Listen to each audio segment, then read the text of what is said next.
8 mai 1972, 15h30.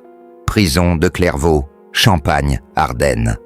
Jacques Mezrine ajuste le col de sa chemise de détenu et regarde par la fenêtre de sa cellule. Dans la cour de promenade, une jeune femme blonde attend près du parloir. Sylvie Jean Jacot, 26 ans, secrétaire de formation, ne sait pas encore qu'elle va devenir la complice la plus célèbre de l'histoire criminelle française. Ce qui commence comme une simple visite de courtoisie va se transformer en histoire d'amour, puis en plan d'évasion, puis en fuite à travers l'Europe qui fera de Jacques Mezrine et Sylvie Jean Jacot le couple criminel le plus recherché de France. Mais cette évasion ne ressemble à aucune autre.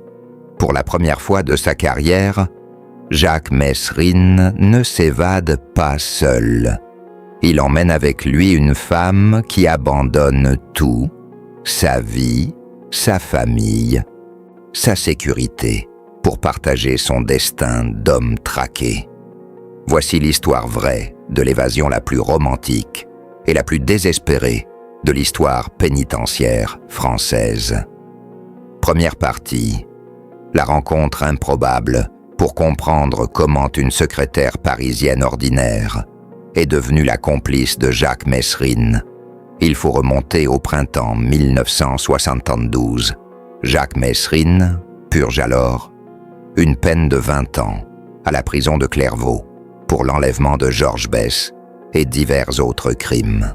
Clairvaux est une prison dure, construite dans une ancienne abbaye cistercienne du XIIe siècle. Les murs épais, les cellules étroites, l'isolement géographique en font un lieu de détention réputé infranchissable. Jacques Mezrine y est enfermé depuis 6 mois, quand sa vie bascule à nouveau. Sylvie Jean Jacot travaille dans une compagnie d'assurance parisienne. Elle mène une existence tranquille, sans histoire, partagée entre son emploi de bureau et sa passion pour la lecture. Elle s'intéresse aux faits divers, aux histoires criminelles, aux biographies de personnages hors du commun.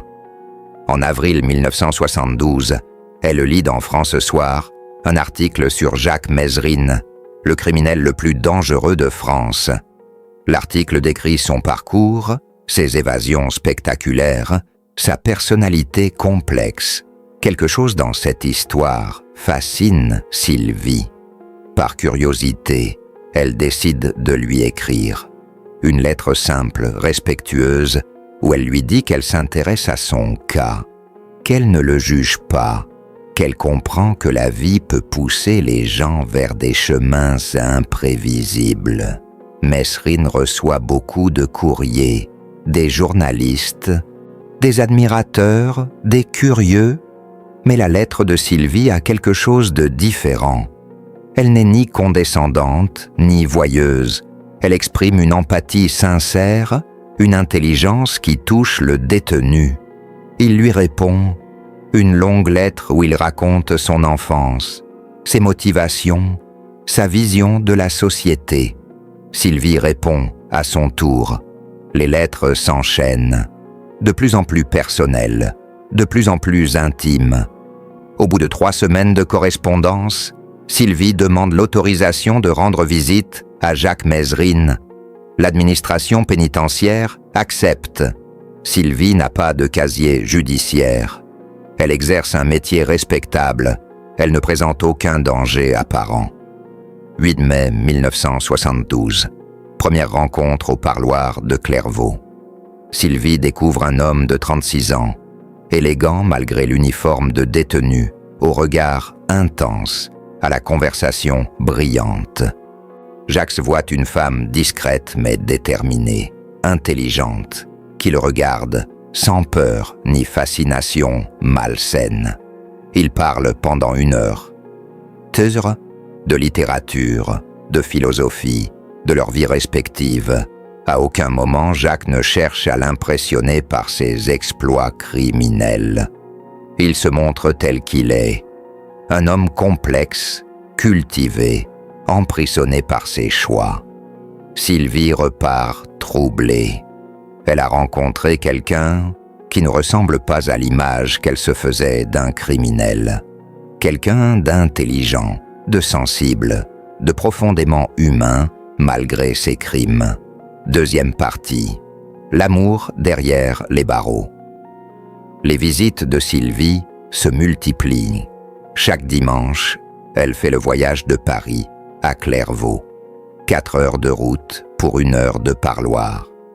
Mais cette heure devient le centre de sa semaine, de sa vie. Leur relation évolue rapidement. L'amitié se transforme en affection, puis en amour. Un amour impossible, séparé par les barreaux, surveillé par les gardiens, limité dans le temps.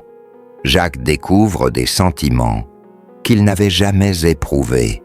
Cet homme, habitué à la violence, au danger, à la solitude, apprend la tendresse avec cette femme qui vient le voir, fidèlement malgré tout ce qui les sépare. Sylvie, de son côté, vit sa première vraie passion. À 26 ans, elle n'avait jamais rencontré d'homme qui l'émeuve autant. La situation dramatique de leur relation, loin de la refroidir, l'intensifie. Mais cet amour pose une question cruciale. Quel avenir pour un couple dont l'un des membres est condamné à 20 ans de prison? C'est Jacques qui aborde le sujet le premier. Lors d'une visite de juillet 1972, il dit à Sylvie : « Si tu m'aimes vraiment, aide-moi à sortir d'ici. » Sylvie reste silencieuse un long moment. Elle comprend ce que Jacques lui demande, pas seulement de l'aider à s'évader, mais de devenir sa complice, de renoncer à sa vie normale, de partager son existence de fugitif. « Tu réalises ce que cela signifie ?» demande-t-elle. « Parfaitement. Mais es-tu prête à vivre une vie extraordinaire plutôt qu'une existence ordinaire ?» Sylvie le regarde dans les yeux. « Dis-moi ce que je dois faire. » Troisième partie. La planification. L'évasion de Clairvaux nécessite une préparation minutieuse. Jacques ne peut pas s'évader seul. La prison est trop sécurisée, trop isolée. Il a besoin d'une aide extérieure. Sylvie sera cette aide. Le plan qu'ils élaborent ensemble est d'une simplicité audacieuse. Sylvie va louer une maison près de Clairvaux sous un faux nom. Elle y stockera des vêtements civils, de l'argent, une voiture de fuite. Le jour J, elle aidera Jacques à franchir les murs de la prison. Mais ce plan nécessite des moyens. Sylvie doit démissionner de son emploi pour se consacrer entièrement à la préparation. Elle vend ses bijoux, vide son compte en banque, emprunte de l'argent à sa famille sous divers prétextes. En août 1962, elle loue une petite maison à Ville-sous-la-Ferté, à 10 km de Clairvaux. Elle s'installe sous l'identité de Madame Dubois, prétendant être une artiste peintre venue chercher l'inspiration à la campagne. Les voisins voient cette jeune femme, discrète, polie, qui peint dans son jardin et fait ses courses au village. Ils ne se doutent pas qu'elle prépare l'évasion du détenu le plus surveillé de France. Pendant ces visites, Sylvie et Jacques affinent leurs plans. Ils étudièrent les horaires des gardiens, les rondes de surveillance, les points faibles de la sécurité. Jacques dessine des plans de la prison de mémoire. Sylvie note tout dans un carnet qu'elle cache soigneusement. Le point le plus délicat concerne le franchissement des murs. Clairvaux est entouré de murs de 4 mètres de hauteur, surmontés de barbelés. Impossible de passer par-dessus, il faut passer par-dessous. Jacques découvre que les égouts de la prison, construits au XIXe siècle, ne sont pas surveillés. Un tunnel d'évacuation des eaux usées passe sous les fondations de la prison et ressort à l'extérieur de l'enceinte. C'est par là qu'ils passeront. 4e partie, la préparation finale. Septembre 1972. Tout est prêt. Sylvie a stocké dans sa maison de campagne des vêtements civils pour Jacques, 50 000 francs en liquide, de faux papiers d'identité et une Peugeot 404 aux vitres teintées. Elle a également établi un itinéraire de fuite détaillé. Direction l'Espagne par les routes secondaires, en évitant les autoroutes et les contrôles de police. Une fois en Espagne, ils gagneront l'Amérique du Sud où Jacques a des contacts. Le plan semble parfait, mais Sylvie traverse une crise de doute. Elle réalise pleinement ce qu'elle s'apprête à faire. Renoncer à tout ce qu'elle a construit, devenir une fugitive, vivre dans l'illégalité. Lors de sa dernière visite avant l'évasion, elle confie ses angoisses à Jacques. « Et si on se fait prendre ? Et si je ne supporte pas cette vie ? Et si… » Jacques l'interrompt. « Sylvie, personne ne t'oblige, tu peux encore… » « Renoncer, je comprendrai. »« Non, répond-elle, je t'aime, je veux vivre cette aventure avec toi. » Même si elle nous mène à notre perte, cette conversation scelle leur destin commun. Ils ne sont plus seulement amants, ils sont complices absolus, liés pour le meilleur et pour le pire. 5e partie. L'évasion 22, septembre 1972, 2h30 du matin. Clairvaux dort. Les gardiens de nuit effectuent leur ronde habituelle. Dans sa cellule, Jacques Messrine attend le signal convenu. À 3 raisons précises, Sylvie se gare à 200 mètres de la sortie des égouts. Elle porte des vêtements sombres, un bonnet qui cache ses cheveux blonds. Dans le coffre de sa voiture, les affaires de Jacques et tout ce dont ils ont besoin pour disparaître. Jacques a profité de la ronde de 2h45 pour quitter sa cellule. Il a forcé la serrure avec un outil improvisé, fabriqué pendant des semaines. Les couloirs de la prison sont plongés dans l'obscurité. Il descend vers les sous-sols, trouve l'accès aux égouts. Le tunnel est étroit, humide, malodorant. Jacques rampe dans cette conduite pendant plus de 100 mètres, guidé uniquement par sa boussole et ses calculs. 3h17, il émerge à l'extérieur de l'enceinte de la prison, couvert de boue, épuisé mais libre. Sylvie l'attend exactement à l'endroit prévu. Elle lui tend des vêtements propres, de l'eau pour se laver. En 10 minutes, Jacques Messrine se transforme. Le détenu en uniforme devient un homme élégant en costume. Seul son regard trahit encore l'émotion de cette liberté retrouvée. 3h30. Leur voiture disparaît dans la nuit champenoise. Direction le sud, l'Espagne. Une nouvelle vie. L'alerte ne sera donnée qu'à 6h15, lors de la ronde du matin. Jacques Messrine aura alors 3 heures d'avance sur ses poursuivants. 3 heures qui vont lui permettre de franchir la moitié de la France. 6e partie. La fuite à travers l'Europe. Les heures qui suivent l'évasion ressemblent à un film d'aventure. Sylvie conduit sans relâche, pendant que Jacques étudie les cartes, surveille les routes, anticipe les barrages de police. Il traverse la France par les départementales, évite les grandes villes, ne s'arrête que pour faire le plein d'essence. Sylvie découvre un Jacques Messrine différent de l'homme du parloir, tendu, vigilant, perpétuellement aux aguets. « Tu regrettes ?» demande-t-il en voyant sa nervosité. « Non, mais j'apprends qui tu es vraiment. Un homme en fuite, c'est ce que je serai jusqu'à ma mort. » Cette phrase révèle la lucidité tragique de Messrine. Il sait que sa liberté est temporaire, que cette évasion n'est qu'un sursis. Mais il préfère quelques mois de liberté avec Sylvie à 20 ans de prison sans elle. 23 septembre, 18h ans. Ils franchissent la frontière espagnole, près de Perpignan. Pour la première fois depuis son évasion, Jacques se détend légèrement.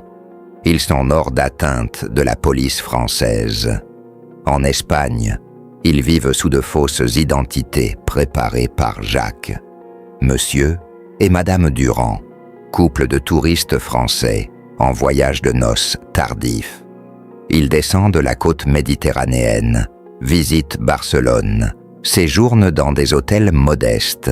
Pendant 3 semaines, ils goûtent un bonheur étrange. L'amour dans l'illégalité, la passion dans le danger constant.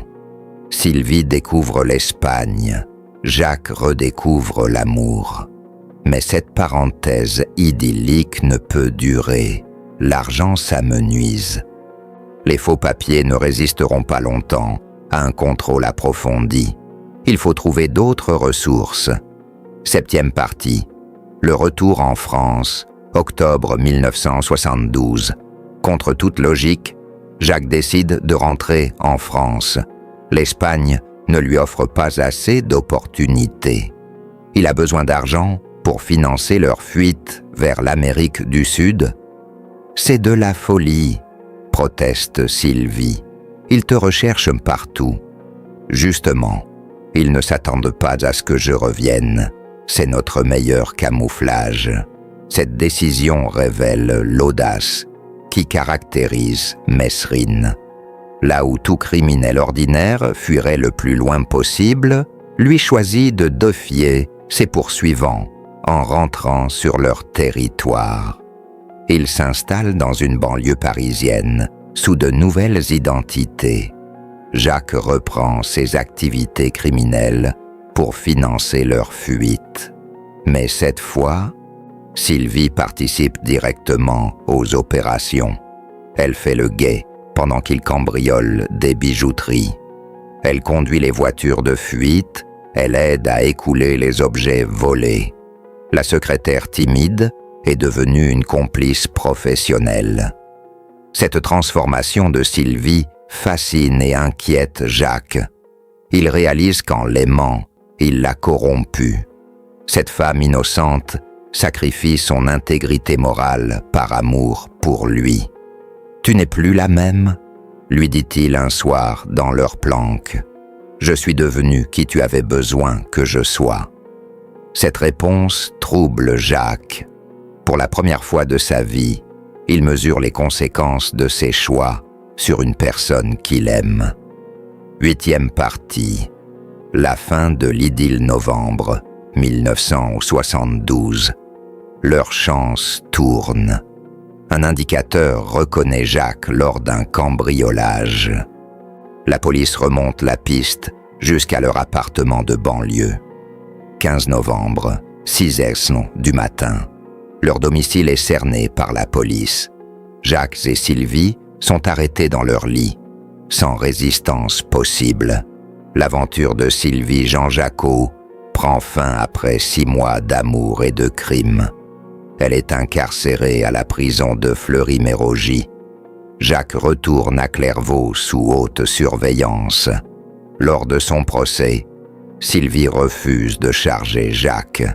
Elle assume pleinement ses choix, ses crimes, sa complicité. « J'ai agi par amour », déclare-t-elle au juge. « Je ne regrette rien. » Elle est condamnée à 3 ans de prison ferme.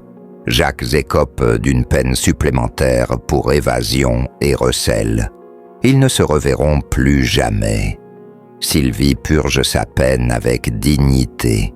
En prison, elle retrouve progressivement sa personnalité d'avant Mesrine, libérée en 1975.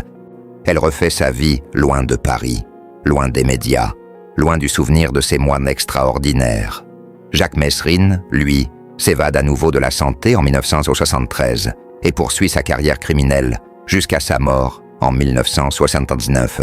Épilogue: l'amour et la légende. L'histoire de Jacques Mesrine et Sylvie Jean-Jacot reste unique dans les annales criminelles françaises.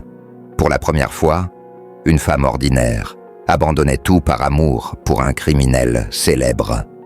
Sylvie n'était ni une criminelle d'origine, ni une femme vénale.